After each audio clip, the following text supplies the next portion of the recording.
Well, hello, everybody. My name is Michelle Youngman. I'm the Executive Director of Christian Music Broadcasters. Thank you for joining us today. This is our very first CMBU webinar. It's our desire to help educate those with a passion in radio on how you can get a job or network or learn and grow in the space that you're at right now. Our goal really is to help bring future generation, our farm team, really invest in you so that you see an incredible potential of career, long-term career really, for Christian music radio. So we are excited that you're here today, excited that Fred Jacobs is here. If you don't know Fred, please make sure to go and check out him. He is really has a heart for radio like nobody else, and his passion to invest in others is incredible as well. And he is with Jacobs Media. If you're not familiar with Jacobs Media, that's definitely an organization that just puts out incredible resources for everyone to learn and grow in the space that they're in. And so I would definitely encourage you, if you've not signed up for maybe one of Fred's I think it's daily even, where he sends out a daily blog that just is really empowering people on how to do better radio. And so I don't want to take away Fred's time because he's amazing. So I'm just going to turn it over to him. Hello, Fred Jacobs. How are you today? Hey, Michelle, I'm great. Thank you so much. It's an honor to be here. We're glad you're here. There is a Q&A button for everyone. If you have questions, post something there. We'll follow up at the very end with some questions for Fred. So I'll be back at the end. Thanks for joining us, Fred. Appreciate it, Michelle. Thanks for the opportunity. And hello, everybody. Great to have you on board for this webinar. As Michelle mentioned, we're involved in many different aspects of radio from both a research and programming standpoint. Our business has moved a lot to the digital space, as radio has done the same. And so today I'm going to walk you through why I think this is an excellent time to be a young person who wants to work in the radio industry. And I'm going to make that case actually with data.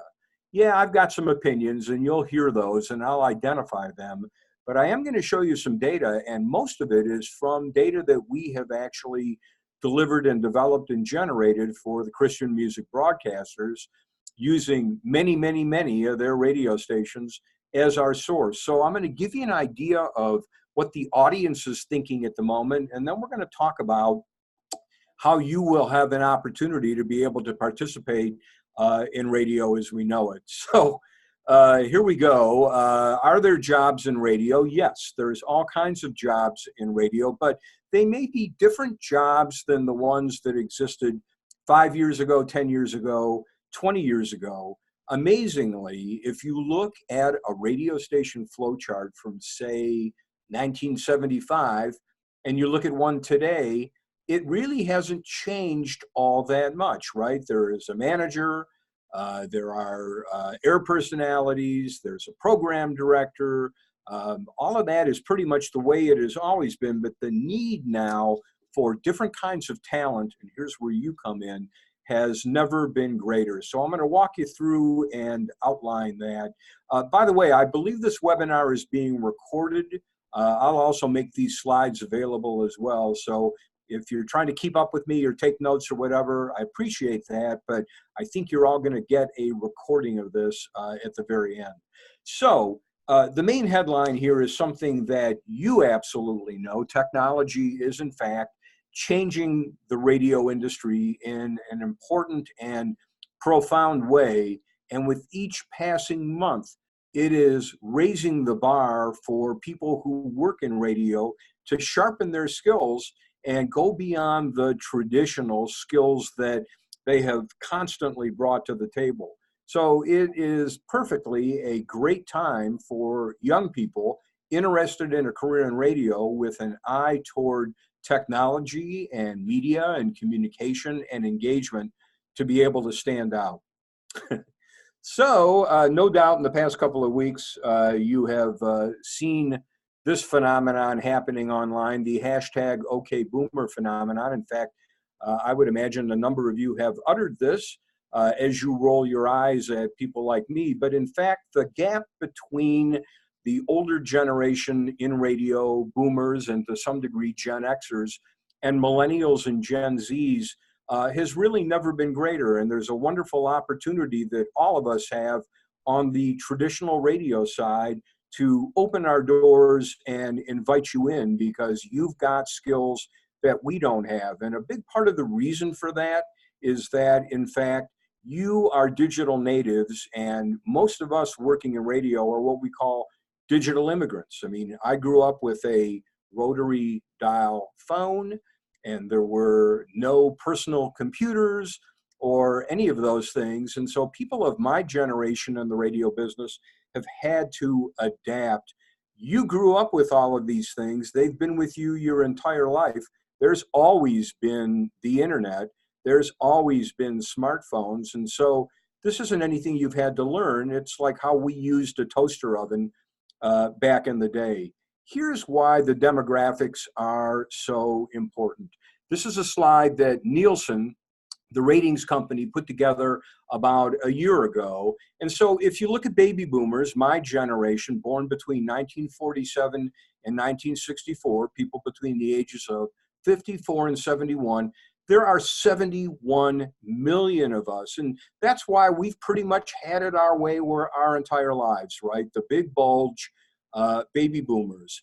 But what a lot of boomers really have done is taken their eye off the millennial ball, because when you look at the millennial generation at 69 million, that's for all intents and purposes the exact same size as boomers. And millennials aren't kids, right? Millennials are 22 to 38-year-olds. I mean, that's right in the sweet spot of where almost all radio stations like to compete. So millennials are a much more important part of the equation that sometimes old line radio traditionalists think about. But here's the dirty little secret: Gen Z. Now, Nielsen looks at them born between 1997 and roughly the present time. People between the ages of 3 and 21 years old. Look at the size of Gen Z, 77 million strong. And admittedly, and you'll see this in some of the slides I'm going to show you, perhaps not as engaged in radio as their older brothers, their parents, and their grandparents. And so that's the mission here.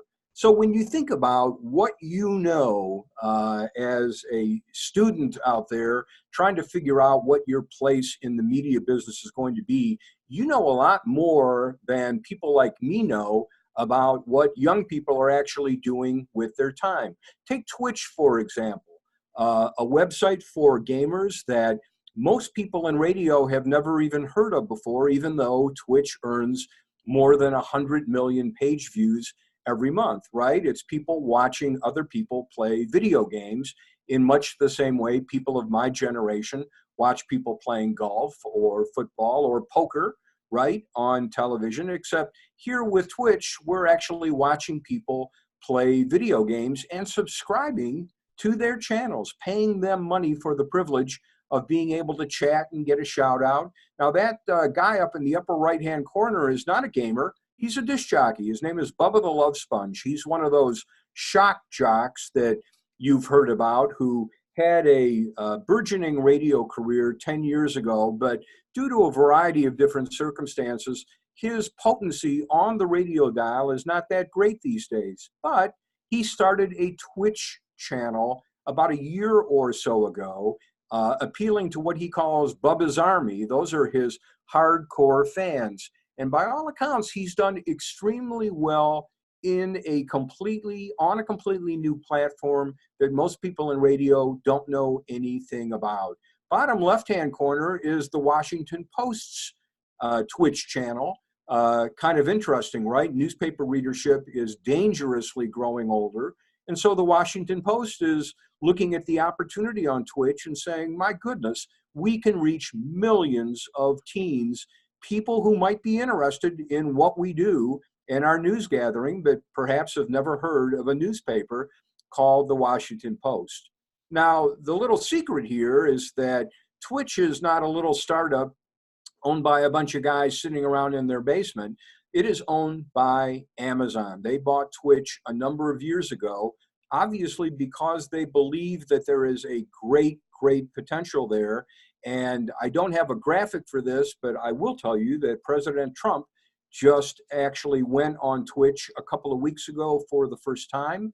And the other candidate that is on Twitch is Bernie Sanders. So very interesting, isn't it? That two of the older politicians vying to become president of the United States have started Twitch channels. But this is something that you know about that many people in radio have never considered before. So let me walk you through a few key slides and data points on our CMB 2019 study, who took part 24 radio stations and 3 networks across the United States, a big, big sample of more than 8,500 people. The interview dates very recent, mid-May to mid-June, so the data very, very fresh, right? And let's see, I got to make sure my slides are moving. Yes, most of the people who are in this survey are members of station databases, so they are core radio listeners. We also gathered some completed surveys by posting a link on station websites and social networking pages. No weighting was involved here, so we just ran the data wide open. And here's the main thing to keep in mind. Unlike a Gallup survey that hopes to represent the entire audience here, this is an audience of core radio listeners, specifically to Christian music radio. So if you really want to get an idea of the opportunities in Christian music radio, this is the place to go. So let's take a look at one of the key measures here of how Christian music radio is doing, and that's momentum. We ask our respondents to think back in the past year. Have you been listening to more broadcast radio, less broadcast radio, or about the same amount that you were a year ago? And so on the left, we have a pie chart for Christian music radio in the adult contemporary format. And on the right-hand side is a pie chart for the CHR, contemporary hit radio, or top 40 format. And look at the green slices there, people who say they have been listening to more broadcast radio in the past year. 21% on the AC side, even higher than that on the top 40 side, 26%, against a much smaller percentage, 8%, who say they've actually been listening less. Now, what's really fascinating is when we look at this data across generations here, so we've got Gen Z upper left, our teens, then our millennials and Xers on the top right, and then boomers and members of the silent generation. Those are the oldest listeners. These are people born in 1946 or earlier. These are the baby boomers' parents.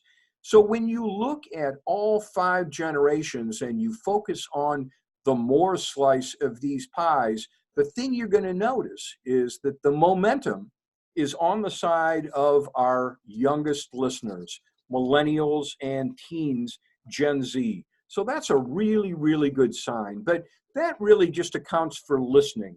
What about the culture of Christian music radio and its commitment to faith? So we measure that in a variety of different ways. We like to use agree, disagree questions. And so if you look at the pie chart over on the left-hand side, right below it is the agree, disagree statement. I am thankful that Christian radio is available to me. I mean, you don't get a more positive affirmation, right, for Christian music radio than you get when you look at this chart. And as you can see, it has been quite steady as we go down the demographic groups, whether we're talking about the adult contemporary format, gender, and even generation, all looking extremely positive. Here's another one. You can see underneath the pie chart, there's the statement. This station, the one that sent you the survey, plays a major role in my faith. 7 of every 10 people agree or agree strongly with that statement. And again, that is powerful. That is a high, high degree of agreement. And again, when you look on the right-hand side, you can see that most of the groups pretty much fall into lockstep, but you are going to notice lower numbers for teenagers. And I think that really does become an important mission and a really important part of what you can bring to radio stations, because if anybody knows the Gen Z demographic, you do, because I imagine most of the people watching this webinar today are in that age group. So your expertise and your experience there is so critical, because what Christian Music Radio wants to do is make sure that the emerging next generation of consumers very much is in line with what we see for older generations. Here's another one: agree, disagree. I rely on this station for daily inspiration. So here's huge affirmation, right? More than 3 in 4 of our respondents agree or agree strongly with that statement. Looks very solid as we go down the demographics, but once again, you can see Gen Z a little bit lighter. Another one, and this one is really key and so important for the Christian Music Radio format. Agree, disagree. It's important that this station is safe for my entire family. And here we've got almost 9 in every 10 agreeing or agreeing strongly. And look at that strong agreement, right? More than 6 of every 10. And as we look down the demographic line, we can see this is an area of strong agreement. This is something that is so important in the overall goal and direction of these radio stations. So one of the things that we talk about every time we deliver data like this is the importance of digital consumption of radio stations, right? We know people can listen to Christian music radio stations on a regular radio, like in a car or a clock radio, but of course, they can also consume content via a stream, podcasts, on a mobile device like a smartphone or a tablet. And so I want to show you what listening actually has done, not just in the past year, but in the past several years since we've been doing this study. And so one of the ways we look at this is to ask our respondents to think back to the previous week and how they listened to the station that sent them the survey. And we give them a list of different platforms, like listening to a regular radio in a car or listening to a stream on a smartphone. And we ask them to give us a percentage that matches roughly their estimate of how much time they actually spend listening to our radio stations on these platforms. So here you can see the biggest slice of the pie is listening to broadcast radio while in a vehicle. That's half, 50% of all consumption. That tells you just how important the car is to overall radio listening. Now, another big slice is that dark blue slice up on top, and that's people who listen on a regular radio at home, work, or school. That's 16% of consumption. So we can add these two slices together because it's all traditional listening, and that's that box on the upper right-hand side that I just tweaked. 66%, 2/3 of all listening to Christian music radio station is occurring on regular radios. But that means a lot of it is happening digitally. In fact, 32%. And you can see that here on this side of the pie chart. 19% of consumption is listening to the station stream on a computer, 6% mobile apps, podcasts is in there. Hey, there's Alexa, right? 5% of listening on a smart speaker. Now, you're probably wondering, well, how did it look the year before? And so I just popped in that box right below the one from this year. And you can see the traditional has actually gone down several points, while digital has correspondingly gone up. So you can definitely see the direction that listening is moving in. It is clearly favoring the digital side. But we really see that up close when we look at the entire 6 years in which we've been doing these Christian music broadcaster surveys, going all the way back to 2014 and culminating this year with 2019. So the first line I'm going to put up is traditional listening. Started at 80%, but as you can see, It's quite a bit lower today now at 66%.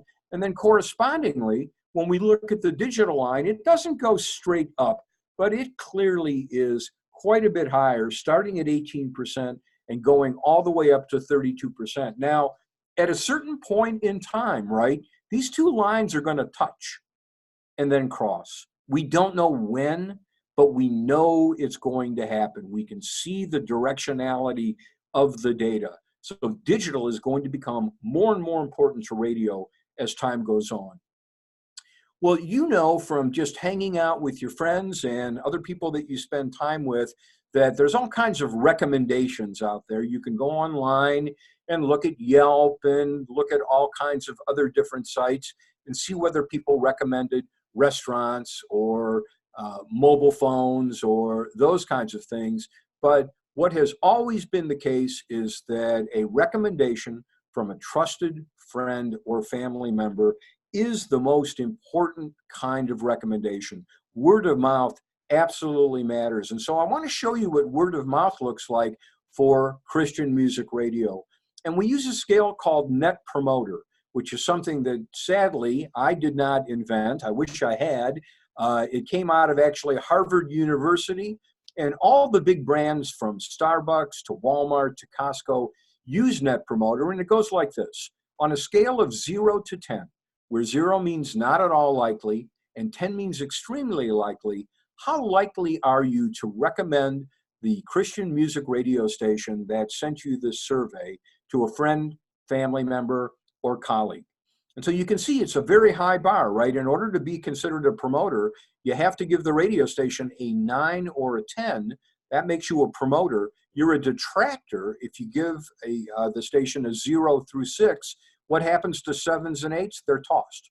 So here's the way it actually computes. We take our promoters, our 9s and 10s, we subtract the 0s through 6s, and we come up with a net promoter score. So what I'm showing you here is all three of our studies combined: a commercial radio tech survey, a public radio tech survey, and the Christian music radio tech survey. So watch my cursor here right in the middle.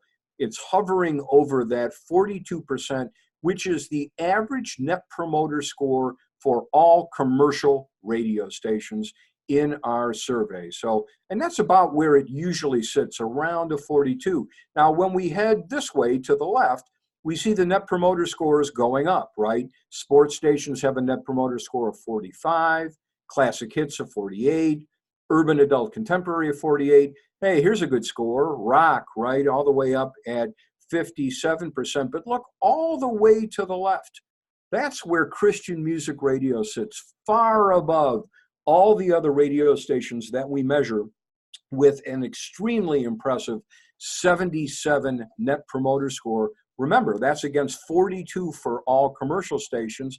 Public radio stations like NPR stations do very well too at a 71, but as you can see, not even close to what we see in Christian music radio. So the word of mouth is excellent, and Christian music radio can build on that if it knows how to use the tools, and that's where you come in. Now, we've got a few highlights here when we actually look down the Christian music radio net promoter scores. Those who listen to the adult contemporary stations are a little bit more excited about the stations, more word of mouth.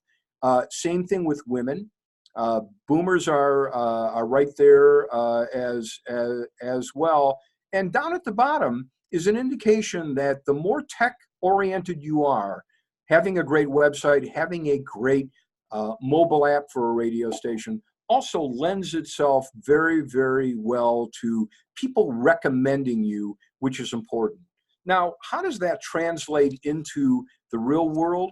Well, when you are a radio station, like most Christian music stations are, with a strong word of mouth behind you, sort of the wind at your back, you can identify the most core listeners you have. Not just the people who like the station, or even the people who love the station. There is a group of people who are absolutely infatuated with the radio station. They are connected on social media. They will absolutely help you evangelize this radio station to their friends and families. We are working with radio stations to set up these kinds of programs, and they can be extremely effective because you are so much more digital savvy than your parents or your grandparents. You know the engagement tools that you can use that actually help build this kind of community and engagement. And that's a big opportunity for radio. Now, on demand has become a big deal as well. Video on demand, of course, and then audio on demand in the form of podcasting. There are all kinds of opportunities if you can write and produce a great podcast.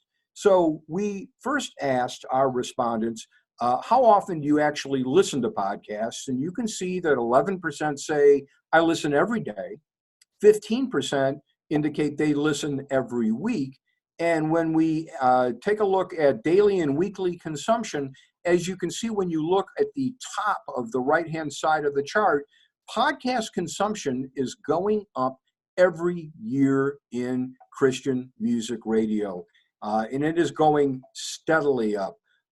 More with top 40 fans, males, and the younger end of the spectrum. But these are really strong consumption scores. And just to give you a bit of a highlight here, our commercial radio stations are only at 21% for weekly podcast listening. So the Christian music radio scores are quite a bit higher and absolutely heading north.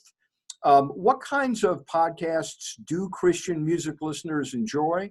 Well, unlike when we're looking at commercial radio listeners where the tastes are all over the road, right? Some people are into politics, some are into sports, some are into comedy. You look at this audience and there's a singular focus, right? They are into religion and spirituality. So great, compelling content in the podcast space there can absolutely be important. And here's the good news. Not only is podcast consumption growing, but those who are into podcasting are spending an awful lot of their time listening to podcasts. We isolated out here those who listen to 6 or more episodes in an average week. And the first thing you see is that it's gone from 9 to 14% last year to this year. Get my cursor going there. Men are also more likely to listen to more episodes on a weekly basis, as are the younger side of the spectrum. So you make great podcasts, you can really bring the audience in to that technology. I want to talk about voice. And when we talk about voice, a lot of people think about smart speakers and having one of those objects on a kitchen island or on a nightstand or that type of thing. But if you think about smart speakers, not as devices, but as a platform called voice, now you're onto something. And this is a big part of where radio is moving. This is a cartoon from the Wall Street Journal that, of course, like a lot of cartoons, is a bit of an exaggeration. But the idea here is, in the not too distant future, we are going to talk to a lot of everyday devices in a common room like the kitchen in order to get what we need. So as opposed to fiddling around with dials and knobs and everything else, it's going to be very much voice motivated. Now, as far as the dog at the bottom there, woofing for food, I think humans are already conditioned to do that. But seriously, this whole idea that we can discover and get content that is desirable by just opening our mouth and asking for it is very, very important. Why does this matter to radio in a big way? Well, the first piece of evidence I want to show you is that regular broadcast radios, AM/FM radios, are disappearing from people's homes. Look all the way up on top there. You can see we've got the last 4 surveys trended against each other. And remember, these are core radio listeners. Only 81% in our new survey say they have a working radio where they live. That's a really small number. And when you go down to millennials there, and I put an ugly red arrow next to them, only 3/4 of millennials have a radio at home where they live. So smart speakers may become the new radio on the home front. And when you look at how smart speaker ownership has moved in a huge way over the last 3 years, you can see it doubled from 2017 to 2018, from 8 to 16%. And then in this new survey, up to 23%. And again, I would submit to you that really all these little demographic groups are strong. Yes, there are bumps for top 40 and men and Gen Xers and millennials, but overall, this is an important trend. Here's why it's important. When we ask these people, what kind of activities, what kind of questions, what kind of things do you say to your smart speakers? Look what we learned. In Christian music radio, the #1 use case is listening to music from an AM/FM radio station or on your Amazon Echo, say. And you can see that's heads above everything else. Tell me the weather in Detroit. Alexa, set me a timer for 2 minutes. Alexa, I'd like to listen to some spiritual content. I mean, all of those are right up there, but listening to music from an AM/FM radio station is sitting on top. And so that's why it's important that in radio, we attract people who understand voice technology, how it works, and how to maximize it, because the day may come where there are no push buttons in cars for radio, that you just open your mouth and say, Alexa, I want to listen to the fish. And it finds that radio station for you, coming to a car near you. Let's talk about streaming video and audio, because there are all kinds of opportunities here.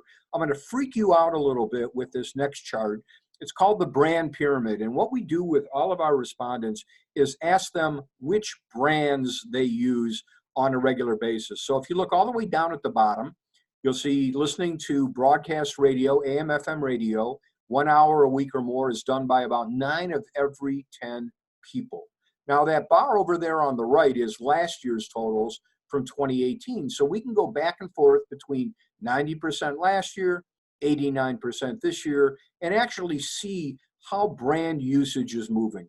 But what I want to draw your attention to are 3 brands on this chart: Hulu, Amazon Prime Video, and Netflix.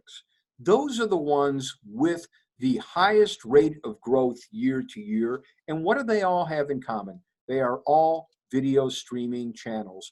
This is the big trend from CMB 2019, is that last year was the year of video streaming. And based on last week's announcement about Disney Plus, and then also Apple's entrant, hard to imagine that these numbers are going to shrink and get smaller. So let's look at streaming video on a daily and a weekly basis. You can see it, more than a third say, I watch streaming video every day.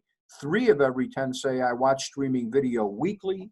We add those together, and we really have a powerful trend. You look upper right, you can see it's getting bigger every year. CHR fans clearly are growing. And then we can definitely see that generational relationship. For the most part, the younger the respondent, the more in the streaming video that they are. Now, when it comes to mobile, and I probably should have mentioned this at the outset, our company actually develops mobile apps. We are the largest mobile app developer in the radio business. And the reason that we got into this was these studies. We saw the growth of the smartphone about 11 or 12 years ago when Apple opened up its app store in the summer of 2008. And about 100 days later, we started cranking out apps. We've done about 1,200 of them. Here's why mobile is so important to radio, and you all get this. Agree, disagree. I am addicted to my mobile phone. 8% agree strongly. 25%, 1 in 4, agree. We add those together. That's around a third of the overall sample who admit they're addicted. Now, what about all these people here who are either neutral or say, oh, I'm not addicted to my phone? They're probably not telling the entire truth. And when we actually look at the addicted and people who actually realize they are, we can really see what is going on here. It is the younger end of the audience, particularly millennials, who I think are most in touch with their dependency on their mobile phones. And you can see the way this manifests itself in terms of radio listening, right? I can tell you as a long-term radio professional, sounds weird, but as a long-term radio professional, we always counted on those clock radios on people's nightstands, right? People got up in the morning and the radio was blaring to wake them up. Well, we've been asking, how do you wake up in the morning now? And you can see that people who wake up to a ringtone of one sort or another in their mobile phones absolutely dwarfs clock radio listening. And when we actually look at this over the last several years, going all the way back to 2016, when clock radio listening was up at 35%, we now look all the way down to 2019 and we can see just how powerful mobile phones are for people waking up in the morning. And when we look at it generationally, so we've got clock radio in blue here, and we've got smartphones or tablets to wake up with in that pinkish color. You look at Gen Z and then millennials and Xers in particular, and you can definitely see that clock radios will be, in fact, a thing of the past. Here's another reason why mobile is so important. About 2/3 of our respondents in this survey have downloaded faith-based or inspirational apps. Half have downloaded a music app. So you can see that people who are clearly into Christian music radio are especially likely to have downloaded a related app. A tremendous opportunity for Christian music radio to be able to use mobile in the most strategic ways in order to make sure that you are maximizing listening and usage on mobile devices. Let's talk about social media for a few moments. I would imagine that you are all involved in social media. It is very important. How important is it to radio? So we use this agree-disagree question, and it's a high bar. I find myself listening more to radio stations that interact with me socially. Think about that. Stations that actually acknowledge listeners, like them, respond to their comments. We've got about 1/3 who say, I will actually listen more to a station that takes the time and the care to be able to actually respond to me. And we can see, looking upper right, that that percentage continues to grow. And again, there really isn't a big difference here among all these demographic groups. If you know how to engage with an audience socially, you can actually increase your listening, as you see here. Now, what's going on with social media usage in Christian music radio? So over here on the left are people who have a profile on all of these social media platforms. Not surprisingly, Facebook is number 1, and Facebook Messenger is number 2, followed by Pinterest, LinkedIn, YouTube, and then Instagram. This is people who use these platforms on a daily basis. And this is why Facebook is so powerful. Not only is everybody on Facebook pretty much, but of those, most of them use Facebook on a daily basis. Instagram is a far distant second with 40% daily usage. Now, if you're wondering, what did it look like last year and what does it look like this year? I color-coded on the right-hand side social media platforms that are on the rise, and you can see it's YouTube and Instagram compared to last year. Going a bit backwards are Snapchat, WhatsApp, and Kik. Those are the ones that are going down. But the good news is, for stakeholder radio stations in our survey, they can actually look up this information for their exact audience and know exactly how they use social media. I wanted to show you, though, social media usage among just Generation Z, just to show you how different it is from older generations. Look what is number 1 by far, YouTube. Just a huge distance between it, Instagram, and look at Facebook now, right? In the 90s for the entire sample, only about half of that for our teen Generation Z. So this tells you once again that you can actually make a big contribution to a radio station's social media efforts because you know the turf, you know the audience, you know how to connect with them. One thing radio stations don't do a great job of these days, but they sure could. There's great upside opportunity, and this is another area that you understand very well, is station merchandise, and I'm going to call this fashion, because we all know the kinds of brands and designs that we really like, but most radio stations don't really take advantage of this. So the question here underneath the pie chart is, does the station that sent you the survey make merchandise with their logo on it, like shirts and hats and stuff, available for sale? The slice of this pie that is most interesting and most important is the light blue one. 4 of every 10 people in our survey say, you know, I don't know if they make logo wear or not, but I sure would be interested in purchasing it if they made it available. And here is that group of people broken out by our demographic groups. And it's really very, very strong. As we go up and down the line here, there is a tremendous opportunity in station merchandise, not only from a revenue standpoint, but from a marketing standpoint, because there's nothing more important than listeners walking around wearing your logo on their backs, their chests, their heads, wherever else you design logo wear that is attractive. And when you look at how much higher it is, how much more loyalty there is for Christian radio as opposed to commercial radio, only at 27%, you can really see the opportunity that you have. So hopefully with this data dump that I've laid on you, hopefully your head is not ringing at this point, but I hope some of the conclusions that you come away with is that Christian music radio is exceptionally solid, stable, and steady. Of all the different types of radio platforms that we measure, commercial radio, public radio, and Christian music radio, Christian music radio is higher than all the others. And you saw that on our Net Promoter Score. All radio station tries to build community, but in the Christian music radio world, it is even more important to be able to get the message across and engage with listeners. They want to be engaged with your stations, and being a part of the Generation Z crowd, you have particular insights about how to make that happen, more so than people who have worked at the radio station perhaps for years. One of the other things that you probably have a beat on as well is the ability to tell a great story.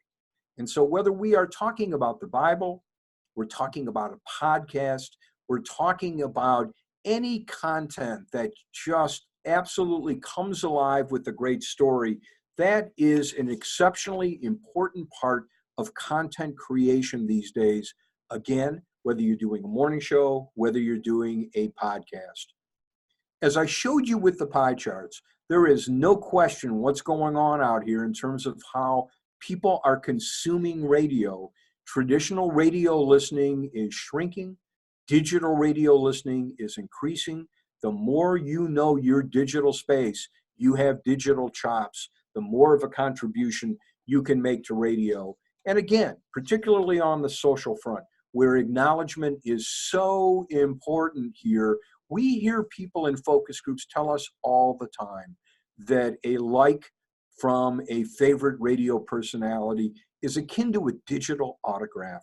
It's something they share with their friends, they talk about, and yet there's a lot of radio stations that just don't believe it's that important. I also showed you the importance of mobile, not just in terms of the addictive quality of smartphones, but how all roads lead to mobile, how so much listening to Christian music radio is now done on mobile apps. So if you know anything about mobile app design, the user experience, and ways in which you can blend more content into an app, that becomes something, again, another leg up for you over traditional radio employees. And as we mentioned before, the podcasting opportunity is just out there waiting to be had. I go to the Podcast Movement Conference every year. Jacobs Media produces our own track called Broadcasters Meet Podcasters. And every year I see more people from the the Christian radio community, sucking up the knowledge and information, because as you saw, there's no question, there is a great opportunity there. And then voice, we talked about it before, whether you have a privacy issue with owning an Amazon Echo or a Google Home, I would urge you to get over that and actually go out and purchase one of these devices, or certainly put it on your wish list for next month, because the more you understand how people are discovering and accessing content on these devices, the more you'll be able to make a positive contribution. You saw the way that video streaming is absolutely exploding, right? Our three fastest growing brands are Hulu, Amazon Prime, and Netflix. Streaming video is a big part of radio. I know that sounds a little weird, right? Because radio is audio, but listeners love to go behind the scenes and be a part of air staff meetings, or be in the air studio to actually watch the talent going through their show. If you know how to shoot and edit video, those are great skills that a lot of people on radio don't have. And then finally, the whole merch opportunity that we talked before, the ability to be able to harness logo wear, make it available to the audience, not just from a dollar raising point of view, but also from a marketing point of view as well. And so that's all I have for you. I tried to cram a lot into a pretty short period of time. I know there may be some questions, and in the next few minutes, I'd be more than happy to answer as many of them as I can, but I appreciate you being here this afternoon with us. Hey, Michelle. Hi, Fred. This was awesome. I Thank definitely have questions for you from people that just want to know more. This is great information, great in showing the longevity of Christian music radio as well. So thank you for taking the time and sharing that information. As you, of course, your radio background is very extensive. And when you are hiring somebody, especially somebody that's fresh out of college, what is something you're looking for in that prospective employee? So, you know, it wasn't that many years ago where especially hiring somebody on the air was all about, did they have a good voice and could they run a show? Yes, those skills are important for people who want to be on the air, but we are looking for all the other tangible skills that we talked about here. So if you know how to shoot and edit video, if you are adept at social media, if you can actually produce, write, record a podcast, all those things are critically important. And employers are looking for multi-skilled people. The days of just going in and doing a show and going home are long gone. You now have to be able to demonstrate your competency on a lot of different platforms, but the more knowledge of digital media that you have, I think ultimately you are more valuable, because you can talk to this up and coming generation in ways that people like me cannot. That's great. You're exactly right. Multi-skills are definitely going to set people apart. And I love that you hit on that. Here's the next question for you. What is the best way to get experience in radio?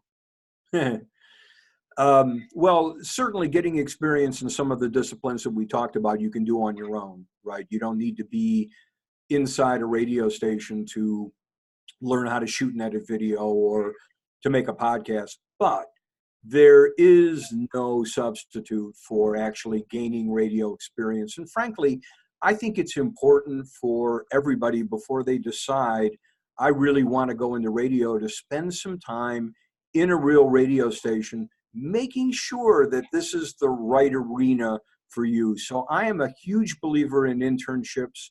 It may be a sacrifice for a few weeks over a summer. They don't all pay.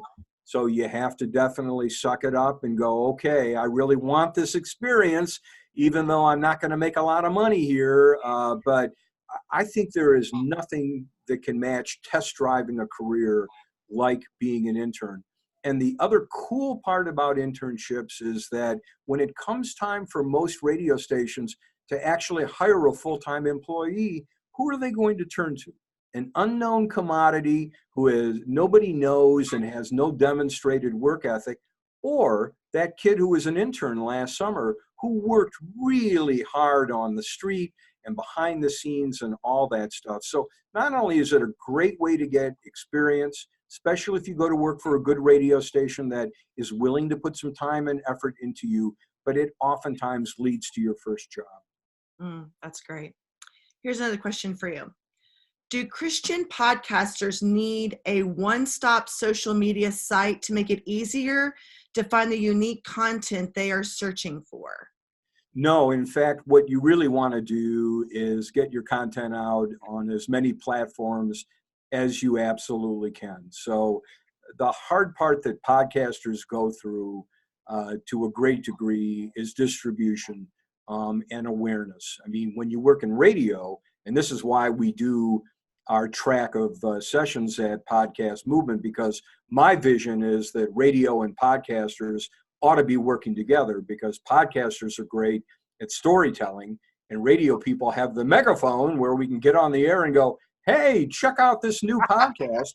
And a lot of people will do it. So again, one of the best ways to get your podcast out there is to align with a radio station with a built-in audience. We call that the megaphone. And that's because radio stations are very influential. When a radio station tells you about a great deal to buy a mattress, or a good cause to invest in, or, hey, there's a great podcast out there that we think you'll find very interesting, absolutely people will do it. So the key is get yourself out on as many platforms as you can, but radio may be the best. Okay, final question for you. As a college student, what are some resources you recommend for us to have in touch with so that we can grow and learn more about radio? Well, again, I would definitely find a good program in a high school or a college that has at least some emphasis on broadcast. But again, I think to go too narrow and only learn how to do a radio show, as I hope I demonstrated today, is selling yourself a little bit short. So I think it's important that you get a taste of broadcast, but you also get a taste for the whole digital array, whatever it is maybe you haven't picked up just by being alive, right? So I think that part's important. There are also some good broadcast schools out there as well that actually specialize in radio. We have one here in Detroit that used to be called the Specs Howard School of Broadcasting, and it is now called the Specs Howard School of Media Arts. So that will tell you how their thinking is changing here. It's not that broadcast isn't important, it is, but they are working with students on a wide array of skill sets. And hopefully that's what you can get at the beginning is become a good generalist, learn how to do a lot of things well, and then you can kind of work your way in and really become a linchpin, if you will, at the first radio station that gives you the chance. That's great. And I would also add to that, for anyone wanting to know more, jacobsmedia.com is definitely a great website. You can sign up for Fred's blog there that does give you such a wide array of knowledge from all sorts of media that's going to be impactful for somebody that wants a future in radio. So highly recommend following Fred, and he's one to follow, I guess you could say. So, hey, Fred, thank you so much for today. We are grateful for you. We are going to be posting this later with CMB University. Check out our Instagram page. We do have a Sony headset here that we are giving away. So the first to comment on our Instagram page will win this, along with some other product that will hopefully make anyone happy. So anyway, thank you for joining us. We are going to be posting some details about our next CMB University for 2020 here shortly. So for those inquiring, just know that details are coming real soon. So thanks, Fred. Happy Thanksgiving, I guess I could say, right? Yeah, you can. It's right around the corner. Michelle, thank you so much. Thanks to Carrie, the CMB team. You guys are just great. We love working with you, and it was a real honor to do this. Good luck, everybody, and I hope I can run into you along the way. Good luck. Take care.